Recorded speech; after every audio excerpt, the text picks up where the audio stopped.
Bismillahirrahmanirrahim. Assalamualaikum warahmatullahi wabarakatuh. Yang terhormat Bapak Herianto Gunawan, SPD MPD, selaku dosen pengampu praktikum pembelajaran berbicara. Dan yang saya banggakan teman-teman kelas 2B, Prodi Pendidikan Bahasa Indonesia, Angkatan 2023. Perkenalkan, nama saya Diki Aulia Rahman. Di sini saya akan memaparkan materi yang berkaitan dengan pidato yang sebelumnya telah saya susun dan dituangkan di RPP yang telah dikumpulkan sebelumnya. Dan untuk RPP tersebut saya rancang untuk tingkat atau kelas SMA atau SLTA sederajat. Nah, untuk materinya saya akan menyampaikan selaku guru pada kelas tersebut, dan untuk penyampaiannya, materi tersebut akan disampaikan di bagian pertemuan kedua.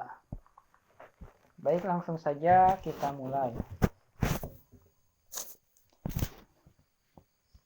Assalamualaikum warahmatullahi wabarakatuh. Baik anak-anak, sebelum memulai kelas, alangkah baiknya kita berdoa terlebih dahulu. Berdoa sesuai kepercayaannya masing-masing, dimulai. Berdoa selesai.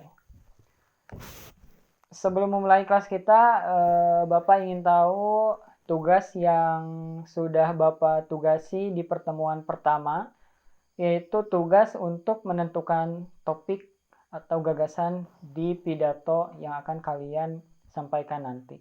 Untuk tugasnya silakan kumpulkan di meja Bapak setelah pertemuan ini selesai. Oke, baik.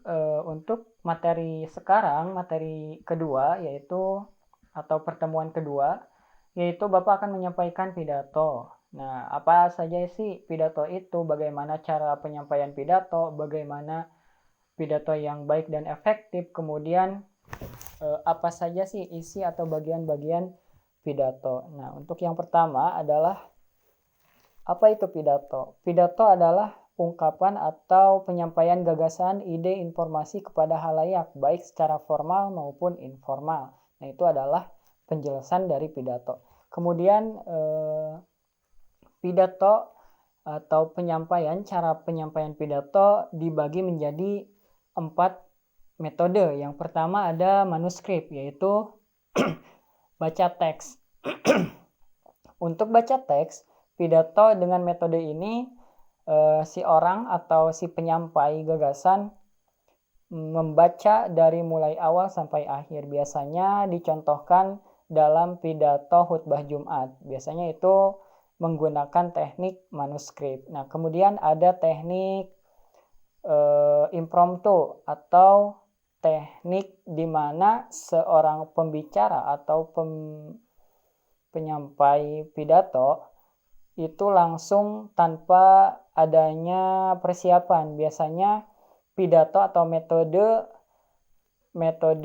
teknik pidato ini sering digunakan oleh orang yang berwawasan luas. Kemudian yang ketiga ada teknik penyampaian pidato secara memoriter. Nah, untuk penyampaian dengan teknik ini biasanya pembicara menghafal satu persatu teks pidato yang ia susun. Kemudian ada teknik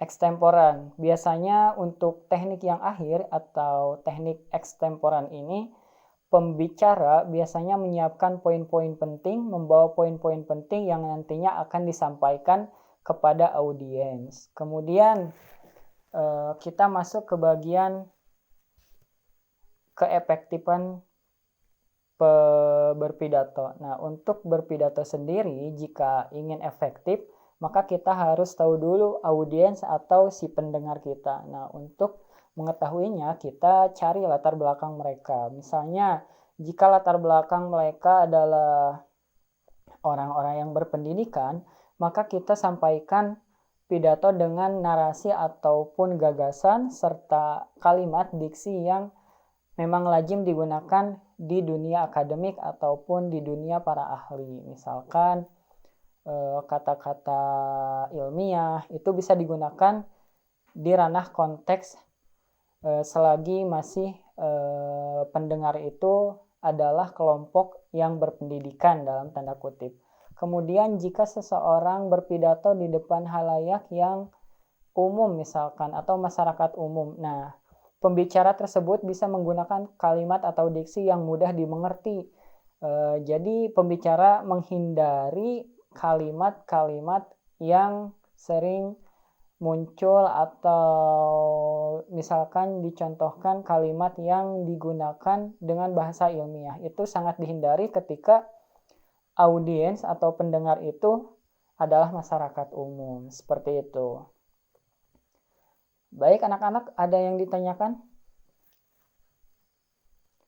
Sepertinya tidak. Baik, pada pertemuan kali ini atau pada pertemuan kedua dicukupkan saja. Mohon tugasnya dikumpulkan.